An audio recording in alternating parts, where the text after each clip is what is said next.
કરવું ના કરવું એવું થતું હતું. તો અહીંયાથી એડવર્ટાઇઝમેન્ટનું પેજ હતું ને મારા જોડે આવી ડીએસ ફાઉન્ડેશનનું. તો એડવર્ટાઇઝ જોઈ મેં કીધું કે ચાલો કંઈક જોઈએ શું છે એમ. તો અહીંયા 4-5 ફ્રેન્ડ આવ્યા હતા. તો 1-2-3-4 ફ્રેન્ડ હતા એમને ના પાડ્યું લોકો જતા રહ્યા.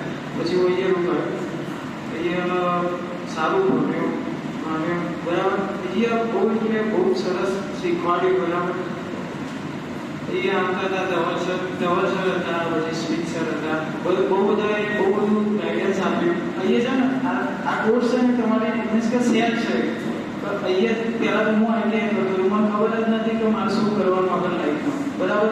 પણ અહીંયા આવ્યો પછી સીએનસીનો સેલ વાગ્યો બરાબર. અહીંયાથી સેલ વાગ્યો એટલે સીધી મને એક લાઈન પકડાઈ છેક સુધી.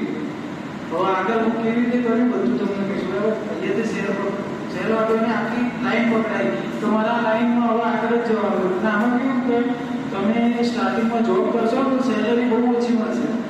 5,000, 7,000, 10,000, 12,000 સ્ટાર્ટિંગમાં સેલરી ઓછી મળશે. એના કારણે તમે હારી જશો તો નીચે પડી જાઓ. હારી નહીં જવાનું. તમને ખબર છે કે કંઈક આગળ કંઈક નવું થશે. વિશ્વાસ રાખવાનો બરાબર. અને કંઈક ના કંઈક નવું શીખવાનું. મોબાઈલમાં ઘણું બધું રીલ્સ ને બધામાં ટાઈમ સ્પેન્ડ કરો છો એના કરતાં યુટ્યુબના અંદર જુઓ માસ્ટર કેમ લખો, સોલિડ વર્ક લખો, બીએમસી લખો. બીએમસીમાં ઓફસેટ કેવી રીતે લેવા, સીએનસીમાં ઓફસેટ કેવી રીતે લેવા, જેટ કેવી રીતે લેવા, ટોટલી ડિટેલિંગમાં વિડીયો બધા યુટ્યુબ ઉપર છે. ઘણી બધી ચેનલો છે બરાબર. એના પછી બીજી એક વસ્તુ કે અહીંયા છે ને એકદમ ડિસિપ્લિનમાં રહ્યું બરાબર. અને મેં મારા અહીંયા મેં આગળ વધે